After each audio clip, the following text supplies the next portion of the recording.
Hello and welcome to the Discover History YouTube channel, and as we promised on Saturday, we're here on Hadrian's Wall, and all this week we're going to do videos looking at this Hadrian's Wall that runs the full length across from one bit of coastline to the other, built by the Emperor Hadrian.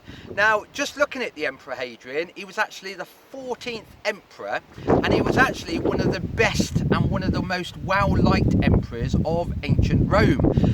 There are lots of statues to him, there are cities even dedicated to him in the Roman period, and he was unbelievably liked. He was one of the most likeable characters of the Roman world. Bit of advice for you is go on that magical thing known as the internet, have a little Google and just look up Emperor Hadrian. He is one of about 4 emperors that was liked by his people. We do know a lot about the other emperors, the bad emperors as well. For example, Nero, if you believe the story, played the fiddle as Rome burned. Anyway, we're actually stood at the moment because we have just started our walk back in that direction there from Carror Bed and Breakfast where we're staying. And by the way, if you ever come to Hadrian's Wall, why not stay at the Carror Bed and Breakfast? The amazing thing about it is when you go to sleep in the evening, you are sleeping literally on here. You're sleeping on Hadrian's Wall. An amazing fact for you just there. I will try and put their details on our Facebook, Twitter and Instagram later on today. As I said, this is Hadrian's Wall stretching in that direction. We've walked from Carror in that direction and we're now at one of the Roman forts. This is actually where the wall becomes part of the fort as well. This is what we now call the Fort of Housesteads, and this whole section of wall at one point was defended by, for example, the 2nd Augustus Legion, the 6th Legion, all at different times by the way, and we also know based up here were Syrian archers, believe it or not, all the way from Syria. We also have Germanic horsemen going out to the north of the wall to patrol the barbarians in that direction, and we also have based up here some Belgium troops, people that had joined the Roman army from Belgium, auxiliaries. Bit of advice, go through our playlist on our YouTube channel and do look up our video on the legionaries and also on the auxiliaries. And like I said, even though these stones were put into place by the Roman legionaries, most of the defending of the walls and the forts was down to the auxiliary units, people like the Belgians, the Germanic horsemen. Anyway, going back to it, Emperor Hadrian was a very, very well liked emperor, as I said, very, very good general, and he decided in his reign to actually consolidate the Roman Empire.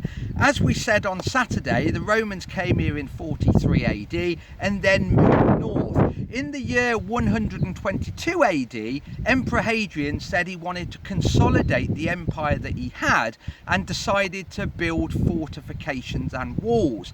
Hadrian's Wall, remember, is the northern frontier. Most of the wall consists of fantastic local stone, in this case limestone, locally quarried to be fair, lime mortared, and would have been a substantial sized wall. There were very few gates in the wall. Yes, there are forts with gates, but there are very few gates in the actual Hadrian's Wall.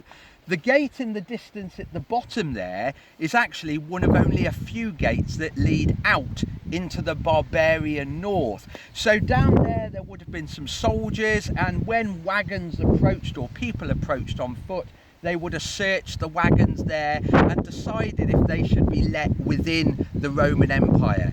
What is amazing is just the other side, this wall here, Hadrian's Wall, and also the Fort of Housestead, just south of here, just the other side, is the entire Roman Empire stretching all the way to the River Nile and also to North Africa. What an amazing fact. However, at the moment, we, that is myself and Ian, fear for our lives purely because we're north of the wall. We're in the land of the barbarians. Usually outside Hadrian's Wall would be a huge ditch. There was also earthworks beyond as well. But what you will see in the distance is actually a very important volcanic cliff face. That is actually called Win Sill. And that did not need a ditch at all, because the wall ran along the top of it. We've walked that today, and the limestone cliffs, or actually the volcanic cliffs, literally drop down the other side. And even here you can see how dramatic it is. So to the south is sunny Empire. People are tucking into their stuffed dates, their olives, drinking their fine wine. You can almost smell the dormice just the other side this wall. And then up there, ignore the plantations of trees, we have the barbaric north. Scotland is in the distance, and we have all the warring tribes that have not been subdued by the Romans. Out there, they are still eating pretty much a hunter-gatherer lifestyle.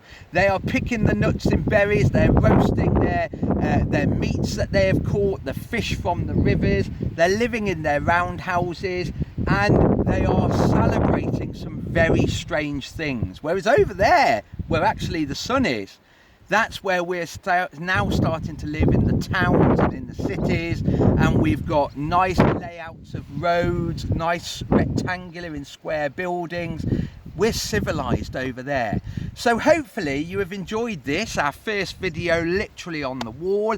And as I said, we've come from that direction. We haven't finished the walk for the day. We've been rained on a few times, that's typical up here. But in that direction is our base. That's Carror Bed and Breakfast. Do look them up. You can literally sleep on the wall. And we've walked in that distance all the way along Windsill. We're now here at Housesteads, and there's still a lot more of the wall to do.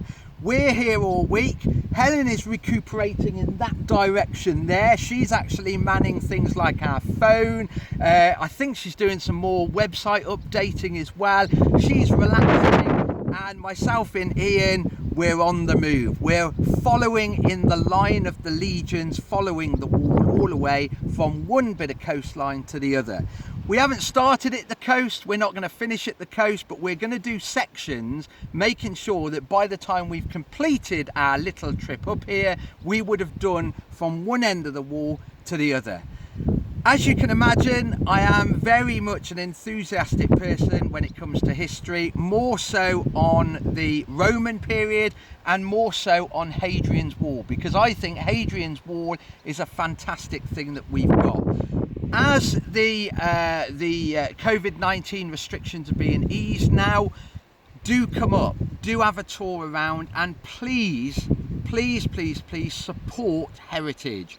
Not just the heritage up here, but the castles, the heritage that is owned by the National Trust, the English heritage, those housed by historic houses, heritage generally. Heritage needs your help. So now the restrictions are going, let's get out there and start visiting these places. Remember the WHO guidelines, stay socially distanced. Trust me, up here you can. We've only seen a couple of people, and those people have kept apart. In other words, when we're on a footpath, they've gone the one way, we've gone the other. And when we open any of the gates up here, what do we have in our pocket? Yes, hand sanitizer. This hand sanitizer all the way from St. John Ambulance, where we did our St. John Ambulance first aid course. Anyway, on that note, it's just starting to rain in the barbaric north. I bet the other side of the wall it's nice and sunny, and they're drinking wine and sat outside. On that note, stay safe, we are, and we'll see you soon. Bye bye.